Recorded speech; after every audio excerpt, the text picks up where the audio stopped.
Hi, my name is Mikey Richard, and today I'm going to be doing my current event presentation on the Masters tournament.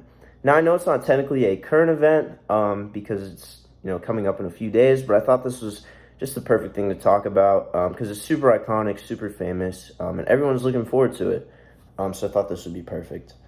So starting off, this tournament takes place, the Masters, April 6th through April 9th every year, and it's held by the Augusta National Golf Club. It was first played in 1934, so it's super old, part of why it's so iconic. And basically, it's this tournament where all the best golfers from around the world come play for a chance to win a green jacket, which is one of the most famous and iconic sports trophies of all time. And I have trophies in parentheses here because obviously it's not actually a trophy, but it's just as iconic and it means just as much, which I think is really cool because, it's not this bright and shiny, awesome looking thing necessarily, but, it means just as much to these guys, which is cool to me. And just for some history here, it was founded by Clifford Roberts and Bobby Jones in 1934. And although Alistair McKenzie was the head designer for the course, and this is a really famous name because, as you can see, it's just a beautiful course, and it's part of why it's so famous. Everyone wants to play there, and that's why Alistair's name is really big. And again, it's known for being one of the most beautiful and most iconic courses on earth. And here's just some history here. Jack Nicklaus with 6 green jackets over 23 years at Augusta. Tiger Woods, who got 5 green jackets over 22 years at Augusta. And Arnold Palmer with 4 green jackets over just 6 years, which is really hard to do, especially at that time period. And yeah, those are just some guys that have dominated throughout history and have, become really influential throughout time, and especially over different eras as well. So here's some course specifics continued. It may seem dumb for me to sit here and just talk about different spots of this course, but it's actually a really important part of what makes Augusta Augusta and the Masters the Masters. These spots of the course are super iconic and important to talk about. You have Rays Creek on the top left there, super iconic. Top right, Amen Corner might be the most famous part of the course. I think it's the most beautiful part of the course. You can see on the top right there, all those beautiful plants and just, it's so colorful and really cool looking, especially when the sun shines through that area. It looks beautiful. And then the Crow's Nest you'll see on the middle left, the only indoor one I included. It's basically just this room on top of the clubhouse where they let players like Tiger Woods, Arnold Palmer, guys like I've mentioned before, just really iconic players stay. And they basically just the best guy that comes out or, most famous guy, they'll stick them up there. And it's just this huge honor. And I think that was really important to talk about too, just because I think that's really cool and traditionalistic. The Sarazen Bridge on the bottom left, you see that guy walking across. It looks really cool. Another iconic spot. The Winner's Circle, middle right. And then the Hogan Bridge on the bottom right. Just some iconic spots on the course. And then just some specifics for today's game and how it's developing. So the current cut is set to +3, meaning that if you're scoring a +3 at the tournament, you're not going to make it. And then top 50 players and tied after 36 holes will play the weekend, and this is after round 2. So these are just some specifics about, the rules. I thought it was important to talk about that just because how sports in general are changing over time. Just, humans are getting better at sports is how it goes. And as time goes on, we're going to get better at stuff, and we gotta regulate that. This cut at +3 and top 50, the numbers were nowhere near this, once upon a time. And it's interesting to see how far we've had to cut that score just because how good we're getting. And then just some numbers from last year. I wanted to talk about Scottie Scheffler, the 2022 Masters champion. He received $2.7 million in prize money. But reports say that Scottie makes over double this amount, $6 million from sponsorships a year. So I just thought this was really interesting to see where the money in golf is coming from now, and just in the sports industry in general.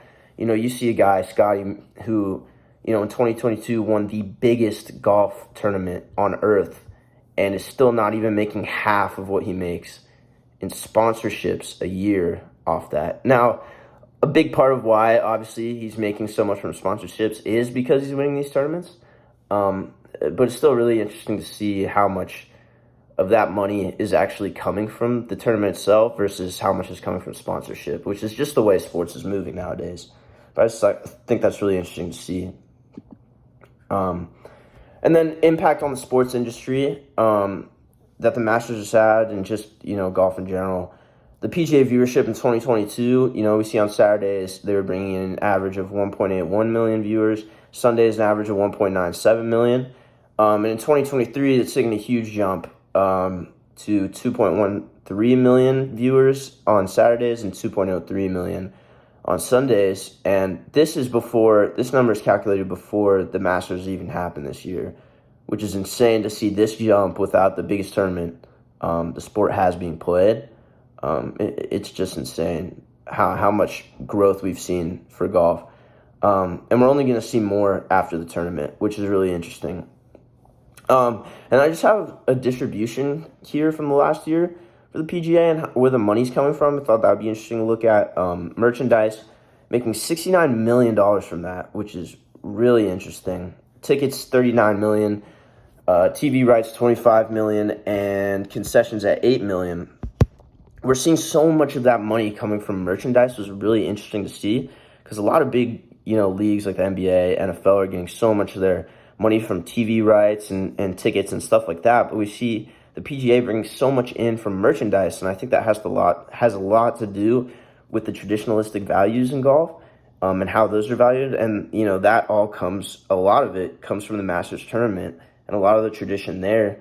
We see a lot of other golf tournaments, fans get rowdy, fans scream, fans yell, But at the Masters, it's not like that. It's etiquette. It's the most respected tournament in golf, and it's not even close. And I think that has a lot to do with that merchandise number, because these fans are, valuing tradition, and they want to go out there and buy memorabilia and stuff like that. And that's why we're seeing the PGA bring in so much money there, which I think is really cool to see.